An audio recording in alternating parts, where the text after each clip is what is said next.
Samarambham Shankaracharya Madhyamam Asmadacharya Paryantam Vande Guru Paramparam. Okay, the next mantra. Chinmay, can you chant this mantra for us? Chinmay is there. Are you there, Chinmay? Ananya wants to chant. Okay, Ananya, please chant. Ananya, go ahead. Guru Brahma, Guru Vishnu, Vishnu, Dev Guru, Maheshwara, Guru Sakshat Parabrahma, Brahma, Tasmai Guruve Namaha. Excellent, Ananya. Very good. Ananya, when I think 1 year back, she also chanted all the important mantras in Bhagavad Gita. Maybe if you are possible, next class or some class, whenever you are free, whenever is possible, you can chant for all of us. Okay, once again, Yeah. whenever whenever class. So, children, I will hand over today to one of our regular attendees of the class, and she is, I think, writing a book for children on Bhagavad Gita. Her name is Dr Sarika Ramchandran. She is a ophthalmologist, and she would be helping us by coming in between and moderating these classes. Till one of you who is interested will start moderating. It is our duty, myself and Sarika ma'am, that we'll continue moderation. But I hope very soon, within 6 months to maybe 8 months, I am very sure. I'm very sure few of you are capable.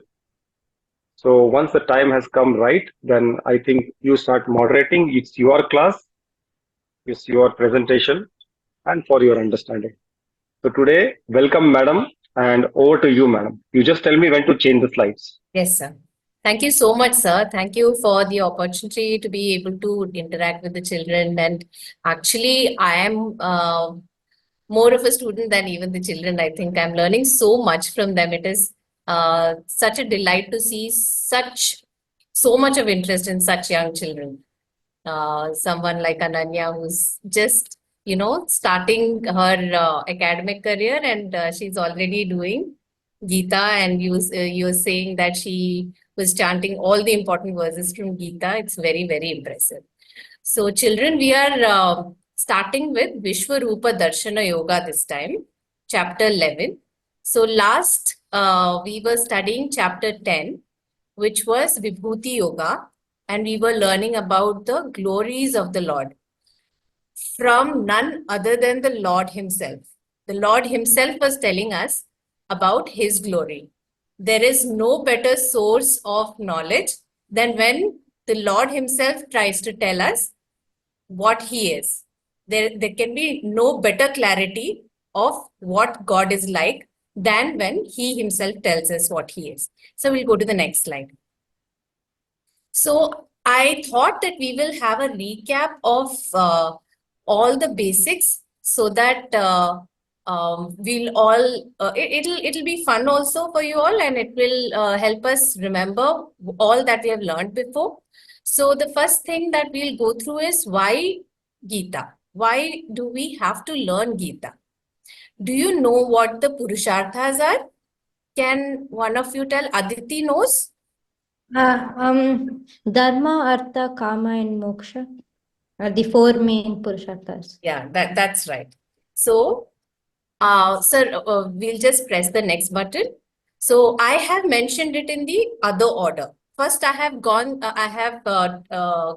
up with Kama, followed by Artha, followed by Dharma, and followed by Moksha. There is a reason for this. Actually, Kama is the most basic instinct that all living beings have. Kama is basically a desire for sense enjoyment or stimulation of the senses. So we'll go to the next slide. So you see, here I have put pictures of all the different senses that we are trying to stimulate and how we find pleasure from that. So can any one of you give me another example of Kama? Say, Swastik, can you tell me another example of Kama? Where suppose we see a nice ice cream displayed in an ice cream store. our mind will immediately go to how it will taste. We will not even want to look at it. So then we will definitely want it. This is a sensory pleasure of the eyes first. Then after we buy it and we eat it, then that is a sensory pleasure of the mouth. That's right. Yes. Excellent. So all the five senses we use to try and soak in the world and enjoy the world as far as possible. So that is kama. So we'll have one click. Kama is not unique to human beings. It is there in all living beings. The higher we go in the evolutionary chain, the more is their ability to sense and enjoy the senses as their nervous system develops. But it is very much there in even in animals. Next in line is artha. So artha is slightly on a higher plane than kama because it's not just the sense pleasure, but we are thinking of the future also here. So artha is again collecting. So in humans, we collect money. So that would be artha for us. But again, artha is also there in animals. Can anyone give an example? Can you think of it and tell us how animals can perform artha or collect things? Naina?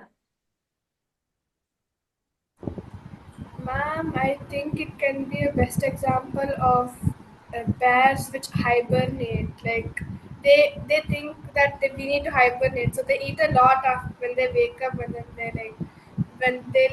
so when they go to hibernation, so that they don't go into starvation. Okay, so yeah, so there they are collecting something inside their body. But again, animals also collect other things. Like you will see birds who collect straw, etc., to make their nest. But also there is this bird who's collecting all sorts of blue colored things. These are actually some of them are plastic caps. And they're collecting it to beautify their nest. That attracts the female. So one more click, sir. And we have the best example of honey, which honeybee, which collects honey, and that's basically for their own purposes. But they collect a lot more than they themselves can use. So artha actually is higher plane than kama because we are looking at our future needs also. You must have heard the story of ant and grasshopper. Does anyone know that story? Yes, ma'am. Sharav knows? Yes, ma'am. Many times I've read it. So what happens in ant and grasshopper story? Grasshopper does not collect enough food for the winter, simply enjoying. The ants collect their food, and the grasshopper does not have any food to eat at the end. In the So, winter. yeah. So grasshopper is busy enjoying himself. He's enjoying the summer. So he's in the kama mode while the ants are in the artha mode. They are collecting for future needs. The next is dharma. Probably Chinmay, can you tell me what is dharma? Do you know what dharma is? Yes, ma'am. Tell me.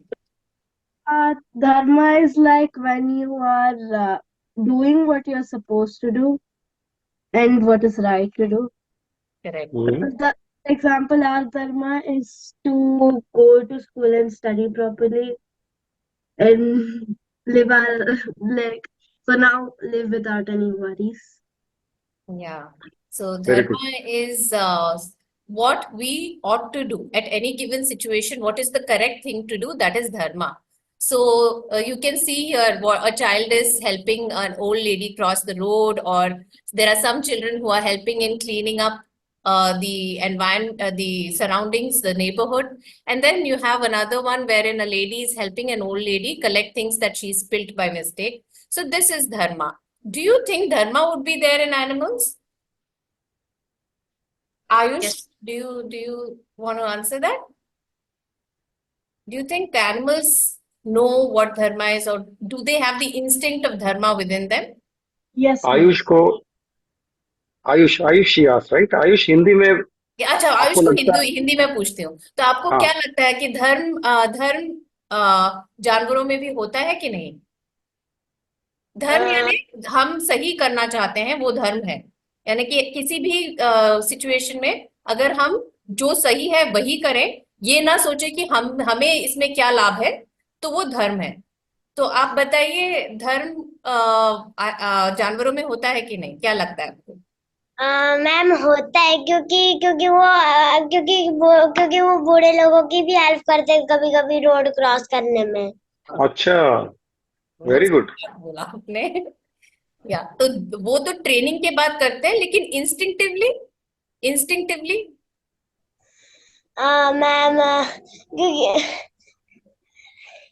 नहीं, आप बिल्कुल सही बोल रहे हैं। Instinctively भी काफी सारे जितने हायर जानवर हायर होते हैं, हायर इंटेलिजेंस होती है उनमें, उतना उनमें ये काइंडनेस की भावना होती है actually.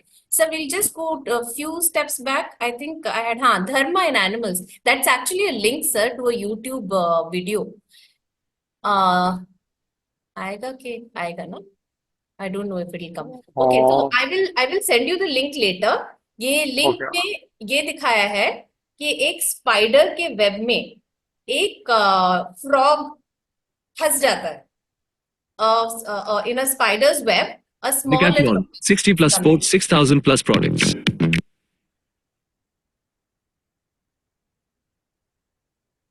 So there is a frog which gets entangled in a spider's web.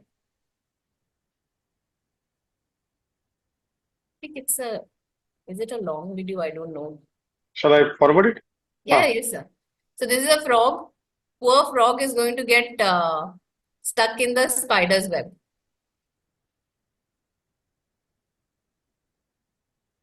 Okay, the spider realizes that there's something which is not usual going on. There is a big frog stuck in its web.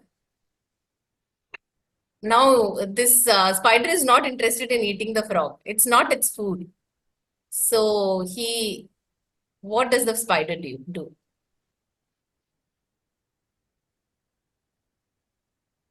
Ayush को क्या लगता है, क्या करेगा अभी frog? Sir वो कूद के भाग जाएगा। अच्छा, मगर वो अटक गया है ना, कैसे भाग जाएगा वो? उसको तो अटक गया वो। मतलब वो हेल्प कर देगा उसकी जो वेब। देखो ओ, स्पाइडर हेल्प कर क्या देगा। कर रहा है, देखो। Actually, only the spider knows how to do it. उसको पता है कि कैसे इसे बचाना है। तो उसका वो वेब को काट के, और इन अ वेब ऑल्सो एक्चुअली क्या होता है ना, उसमें कुछ कुछ threads will be sticky and the other threads will not be sticky. So the spider knows which web, how to navigate itself through the web so that it doesn't get stuck in the web itself.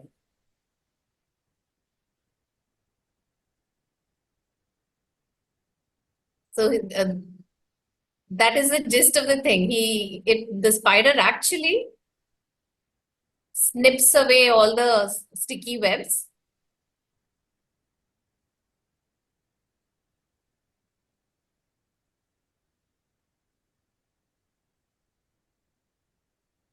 And he goes And free. the frog is free. So dharma is very much there in the animal kingdom also. Last is moksha. What is moksha? Who will tell me? Narayani will tell. Narayani?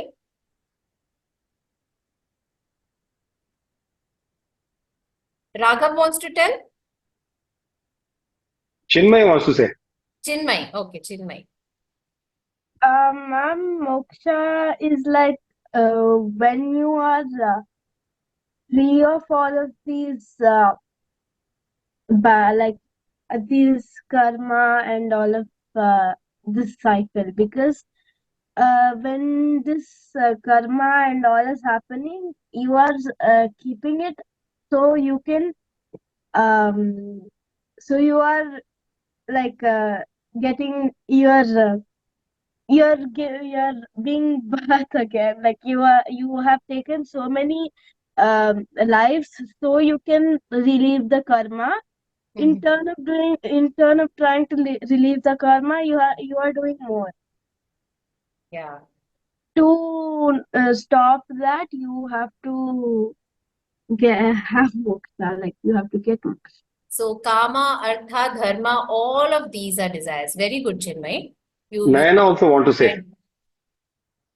Nayana, batao. Nayana, can you tell us? Ma'am, moksha is the freedom from the cycle of birth and death. Birth and death, yes. Very good, very good. Kama, artha, dharma, all of these are desires. And though each of them is, stepwise higher desire, higher sort of a desire, but they are still desires. And moksha is one desire which kind of frees us from all the rest of the desires so that we are free from our birth and death cycle. So, of course, there is a story of Gajendra. You know Gajendra Moksha story? Yes, ma'am. So Gajendra Moksha story. Gajendra, tell me. Sharaf wants to tell the story of Gajendra. Gajendra was an elephant king. He was going in a pond or river, and a crocodile has bit his leg. Then for a long time, the crocodiles and elephants are fighting. Then Gajendra realizes he cannot escape, so he starts praising the Lord. Then Vishnu comes down himself with Garuda. Gajendra immediately picks the nearest lotus flower and offers it to God. By this he was pleased, and he saved Gajendra. He killed the crocodile and saved Gajendra. I'm pretty sure he was a king in his previous birth. I don't know the full story of that, but he was cursed to be this one elephant. Yeah, so animals also have the possibility of moksha, because many of the animals are nothing but who were humans in previous birth, and they may have understood what moksha is, and there's a possibility if their mind is entirely clear and filled with compassion for other beings, then it's very much possible that they can also attain moksha. So we'll go to the next slide. So why moksha? Why is moksha important? Because all worldly happiness have 3 limitations. Next click, sir. One is the fact that it traps us. Any desire just traps us. We just want, sir, next click. It never gives us complete satisfaction. One more click, sir. Atriptikaratvam. It leaves us wanting for more. So because we want more, we get trapped in the cycle of, trying to do things to get more. It is kind of a mental conditioning. And dukkha mishritatvam, which means that any pleasure is not free of an element of sorrow. Any pleasure has a beginning and an end. And the moment it ends, you either want more or you feel a vacuum, you feel a hollow, that, you feel like you haven't got enough. The pleasure is suddenly gone and you've come back to zero. And that feels like a negative feeling. So we'll go to the next slide. So where are we in Gita? In Gita, I think all of you know that there are 3 parts. Anyone wants to tell us the 3 parts? Narayani, Raghav, Aloki?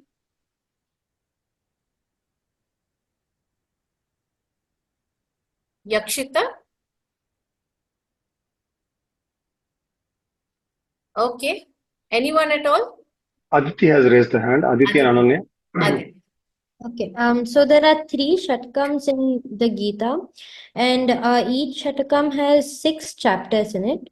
The first shatkam, the Pratama shatakam, it deals with the individual, and the second one, Madhyama shatkam, it deals with the Paramatma, and the Charma shatkam deals with the Jivatma Paramatma Aikyam, which is the oneness of the individual and God.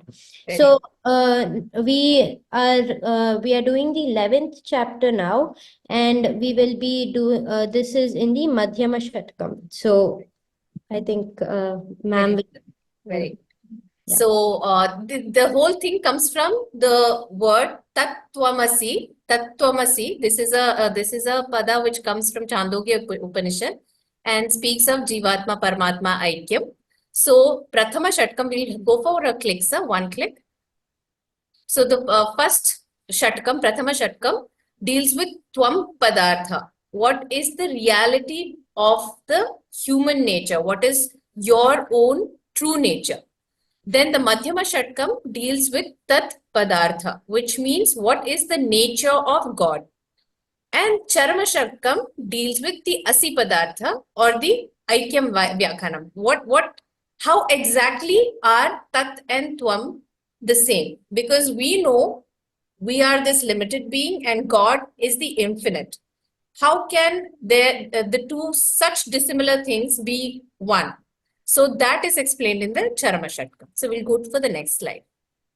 So we are at Vishvaroopa Darshana Yoga, which deals with Tat Padartha. So in Tat Padartha, Madhyama Shatkam is dealing with a few things. One is Ishvara Swarupa, which means how is the God's form? What exactly is the form of God? Second, it deals with one more click. Ishvara Anugraha, how to tap into the grace of God. God's grace is there for each one of us without any bias, without any partiality. But how to tap into it is something that we have to learn. So Madhyama Shatkam teaches us how to tap into Ishvara Anugraha. So one more click, sir. Ishvara Upasana Sadhanani, how to please God, how to again pray to God. There is a method to actually do it. And the last one is Tat Padartha Vichara, which means that the true nature of God. Now, we can think of him as a form, but what exactly is the true nature of God is Tat Padartha Vichara. So that is also dealt in Madhyama Shatka. We'll go for the next slides. So have we seen God yet? And how can we see God? One is Ishta Devata Darshana, which means we perceive God with a form.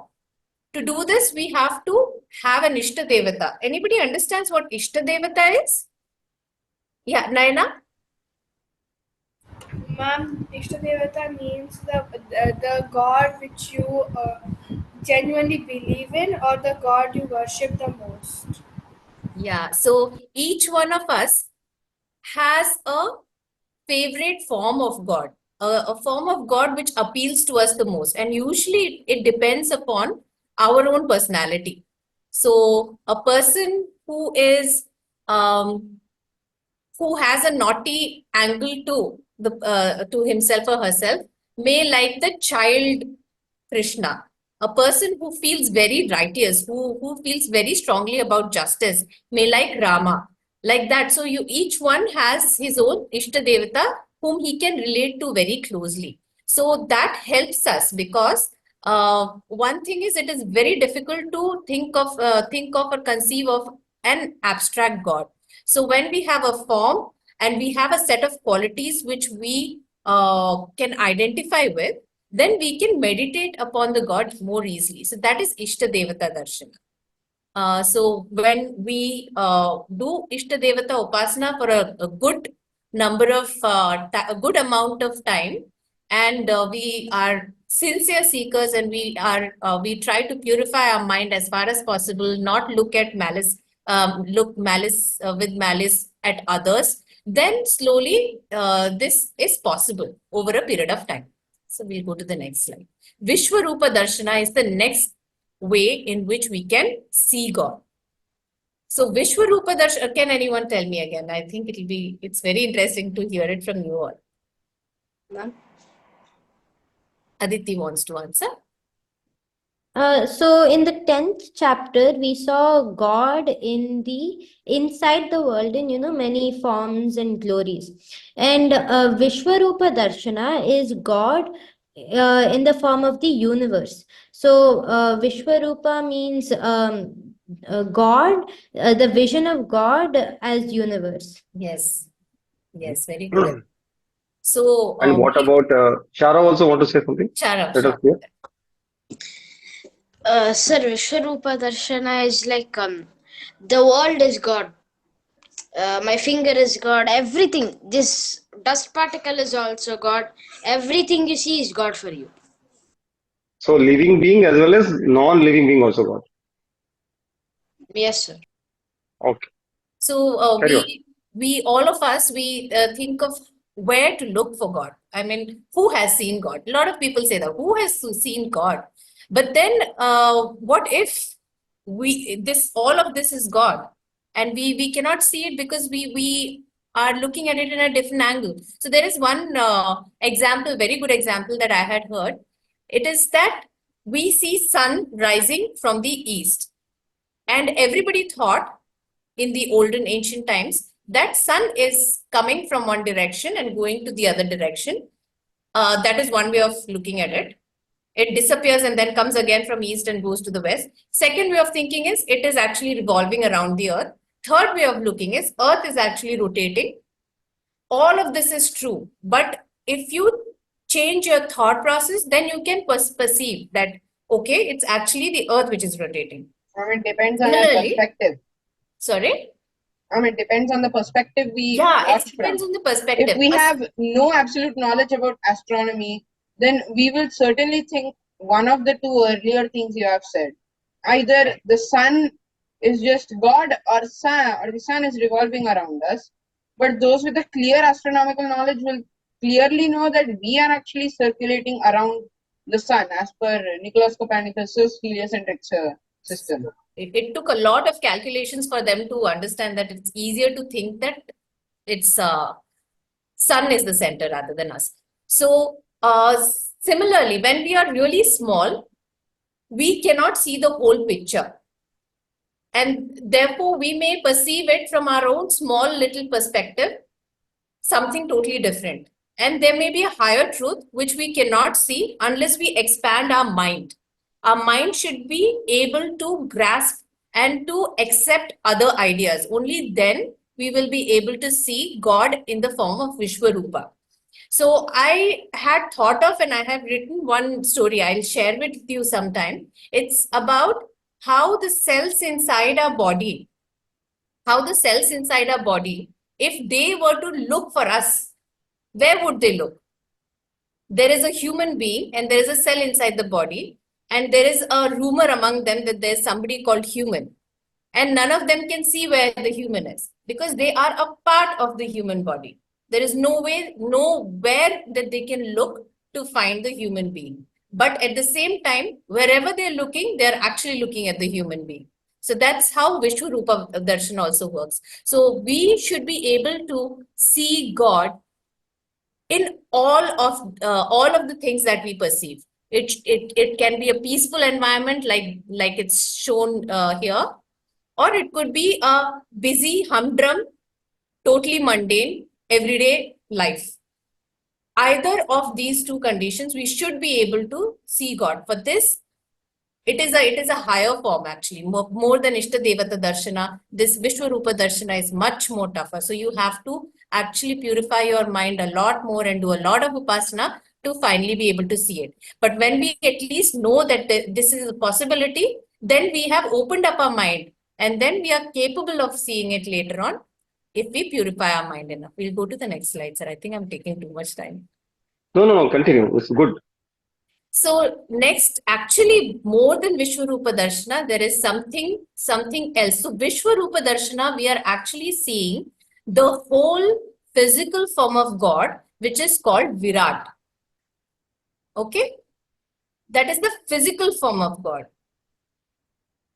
But we are studying Vedanta. And in Vedanta, actually, we believe that the universe it's not that there was a physical universe from which life came into being, from which nervous system evolved, from which a thinking mind came into being, and from there we came into being. That's not how Vedanta looks at things. And this is because a lot of the Rishi Munis of the Yore, They had done these practices they have spent entire lifetimes to meditate upon this fact. And what they have found is that it's the other way around. You have consciousness. The consciousness is capable, it is something which exists, Sat, which is conscious, aware, Chit, and which has a bliss component, Ananda. That comes from its infinite nature, Ananta nature. So from there, within the consciousness, thoughts and desires can come into being. That is Hiranyagarbha. Hiranyagarbha is the thought world, which encompasses the entire universe. Okay, this is the thought universe. And within the thought universe, desires and thoughts and possibilities bubble up, and these possibilities become a physical universe over a time period. So, Aditi, you want to say something? Yeah, uncle. So this is Hiranyagarbha is it is the macrocosmic in the Sukshma Sharira. correct, absolutely. Wow, I'm very impressed. And Taijasa is the microcosmic. Yes, Taijasa is very good, very good.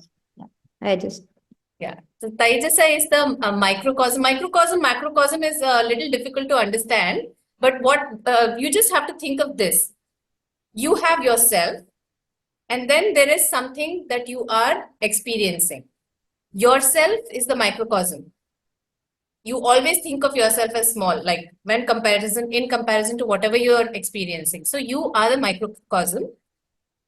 Whatever you're experiencing is the macrocosm. So this again is at 3 levels. You have a causal level, and then a subtle level, and then a physical level. Causal level, if you have to understand, you just have to think of yourself in deep sleep. In deep sleep, what do you experience? Nothing. Nothing. Yeah, we experience nothing. That nothingness, that blankness is the macrocosm. That void. At causal level. And so the macrocosm at any point is actually the Lord. Okay, so at the causal level, microcosm is us, macrocosm is Ishvara. At the subtle level, you close your mind, you shut down your senses. You can think of your dream as an example. When you are in dreams, your real senses are shut down, because if someone touches you, you don't realize, isn't it? So your real senses are shut down, but you have a set of artificial senses created by your mind. You have an artificial body, an artificial set of senses that are created by your mind. There, yourself is the microcosm again, and whatever you experience is the macrocosm. That is Hiranyagarbha. So that is actually common. That is, Hiranyagarbha is commonly experienced by everybody. And you have these intuitions that people feel. No? Sometimes you feel that I want to meet this friend of mine. Something good has happened or something bad has happened. Some sort of intuition some people get. Or you think of a person and that person meets you after a very long while. So these intuitions probably come from this, mega internet that is there at the subtle level. Chinmay wants to ask something. Okay, sorry. Ma'am, you told when you're in deep sleep, your body has created an artificial set of senses and artificial body. But then when you're in a deep sleep, you have you don't have anything, like you don't feel anything, you just rest. So how is it artificial? I don't understand. Sorry? No, I'm not talking about deep sleep. When I was talking about the artificial senses and artificial body, I was talking about the dream state. Dream state. Dream state. So in the dreams, our real body is on the bed, but we have ourselves in our dream. And that is a dream body. That is an artificial body. You understood what I'm What saying? madam is trying to say, the dream emotions. You see a The tiger in dream. the dream, and you suddenly want to run. So before running, your adrenaline rush will come. You will sweat, Yeah, and your muscles will absolutely. start pumping blood, and your heart rate will become very high, and your eyes will start becoming small, and you want to go fast away from the tiger. But generally in my dream, I can't go away, and then I wake up. So that artificial emotions is there. You have felt it, but it is not there. That's what madam is trying to say. Yeah. Got it? The eyes with which you saw the tiger is another eye. Your own eyes are sleeping. It's not seeing Yes. anything. That is what I meant. Okay. So this is so Hiranyagarbha also can be experienced in our meditation. Okay, so but that again is an advanced practice. Lot of upasana has to go for us to be able to experience Hiranyagarbha. And the next level, sir, we'll go to the next slide.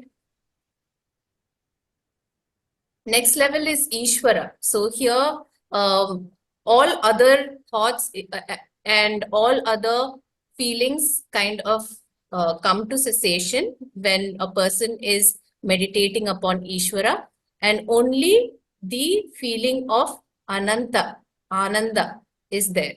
So that is Ishvara Darshana. You are having a communion with Ishvara. And lastly, there is something called Nirvikalpa Samadhi, where even that disappears and only existence and consciousness without any object is experienced.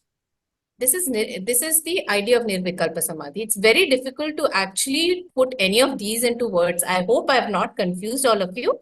It's just for you to know these things are there. So when you see God, you can experience God in a form of Ishtadevata or without a form in this manner. You can have a experience of Hiranyagarbha or Ishvara or Nirvikalpa Samadhi. All advanced practices. So we'll go to the next slide. I don't see anything, sir. Yeah. So in this chapter, we are going to try and understand what Vishvaroopa Darshana is like. So God, Krishna, responds to the request of Arjuna. Arjuna says that I have heard of your glory. You have described it in great detail, but now I want to see it. I want to experience it myself. So Krishna gives him a taste of it. He actually goes ahead and shows him the Vishvaroopa Darshana. He says that you will see it with divine eyes, which I will provide you with. How to be able to have Ishvara Darshana, how to be able to see God. One is Karma Yoga. So we have to have a pure, 1 second, sir, I think there's someone on door. I'm so sorry, I'll just give me a second. Okay. So children, I think today's class can only have one shloka. But did you understand? Don't worry about if you don't understand Hiranyagarbha all. But in the Vishwarupa Darshanam, you have seen a 3D movie, children. Yes, Have you sir. seen 3D movie? What do you Yes. require for a 3D movie? 3D glasses. 3D Yeah, glasses. exactly. So what happens in this chapter is Arjuna gets a 3D glasses called as Divya Chakshu to see that effect of Vishwarupa. So madam will tell that about it. So how to make ourselves fit to be able to see God.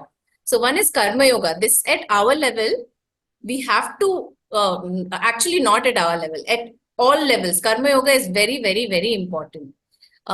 We have to do all our duties very sincerely and very unselfishly.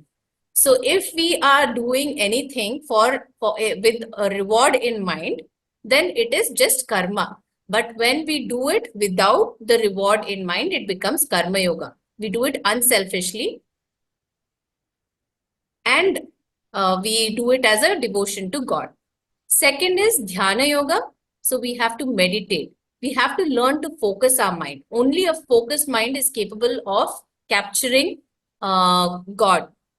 And that we can do by learning dhyana.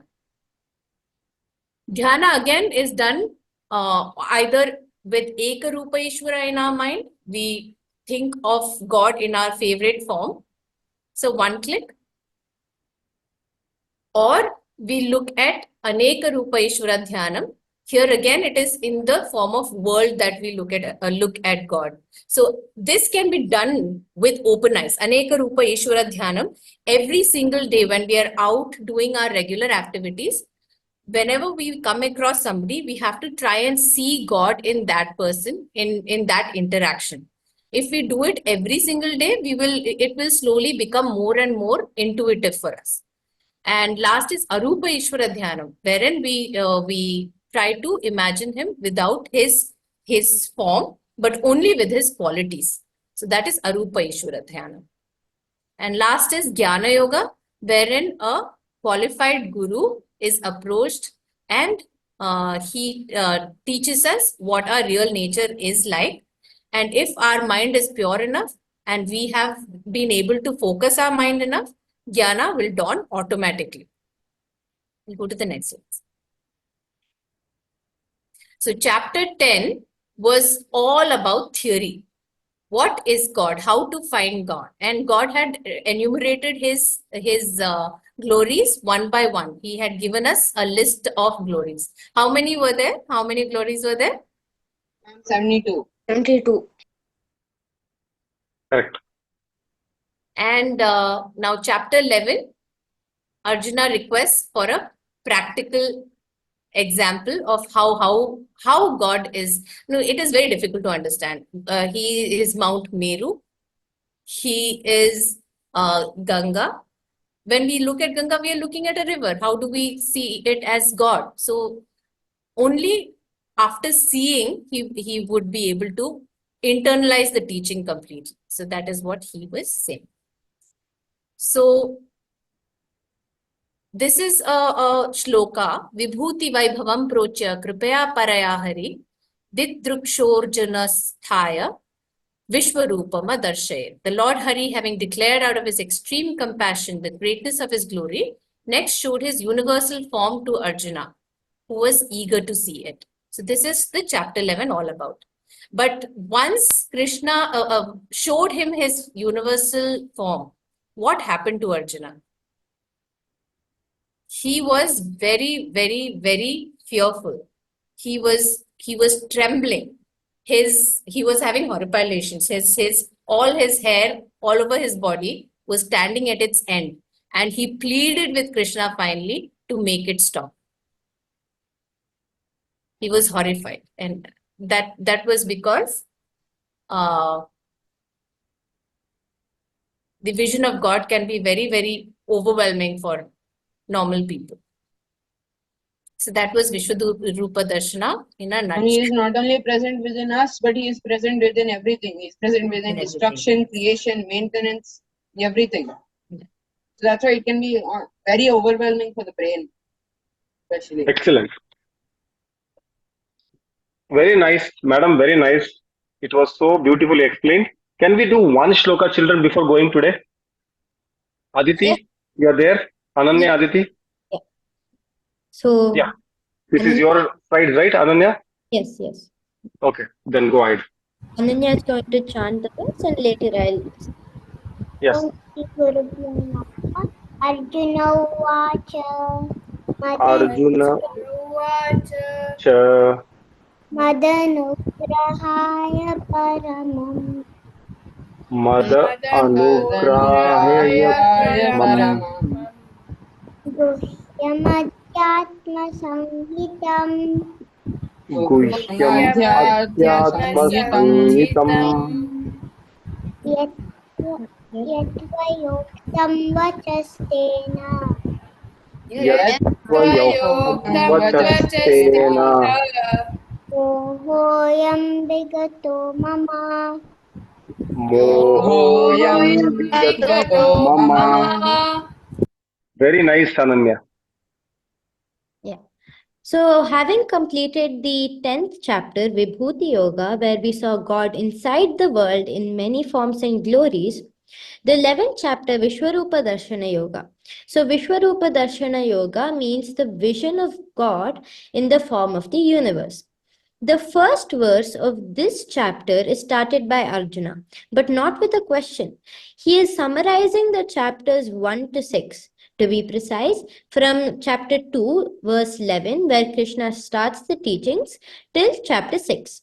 In the first two verses, Arjuna summarizes the whole teachings that Krishna imparted to him. He wants to convey to Krishna that he has been listening attentively. Let's look at the literal meaning of the verse. Arjuna said, "This supreme secret teaching named Adhyatma has been imparted by you for blessing me. This delusion of mine has gone by that." So, the essence of the first 5 chapters is Jiva Swarupa Varnanam. Or, in simpler terms, the individual Jiva is not the body, not the mind. It is beyond this body mind complex. In verse 2.22, Krishna says that the physical body is just like a dress which is worn in the time of birth and is shed off during the time of death. Similarly, the mind is also a temporary instrument that we use. So, therefore, I am not the body, I am not the mind, but I am the nature of the consciousness principle. Consciousness is an independent entity that enlivens the body. It is beyond the physical body and it is all pervading. Coming to the verse, Madanugrahaya Tvaya Vacha Uktam. Vachaha means words of wisdom, which was imparted to Arjuna by Krishna. But for what purpose? For the purpose of entirely blessing him and removing the sorrow which was elaborated in the first chapter. Arjuna says these words are Paramam Vachaha, extremely sacred and valuable because they reveal the essence of reality or Brahma Vidya. He also says that they are Guhyam, secret. We saw this in the 9th chapter. The knowledge is of the self is very rarely found. Arjuna says these words are Adhyatma Sangitam, very spiritual words, as it deals with the spirit, and this spirit is Atma. And by this wonderful teaching, the delusion of Arjuna is gone. Gita is in the previous slide. Thank you. Gita is an exclusive scripture which deals with ethical conflict, the confusion between what is right and what is wrong, and philosophical confusion. The chapters 7, 8, 9, and 10 are summarized in the next verse. Next slide, please. The speciality of Vyasacharya is that almost all the verses in the Gita are written in Anushtup Chandas, where there are 8 sounds. But in this verse, in the opening line, it has 9. Maybe Vyasa did it deliberately. Such great sages, such great rishis have this trump card of composing like this. Hari Om, thank you. Excellent, excellent. With that, I think we have just started the 11th chapter, but so beautifully, very gloriously we have started. And I think this will be one of the best chapters we have studied yet. Let me go to the last slide and then we take questions. Someone wants to chant this? Om Purnamada. Om Purnamada Purnamidam Purnat Purnamudachyate Purnasya Purnamadaya Purnamevavashishyate.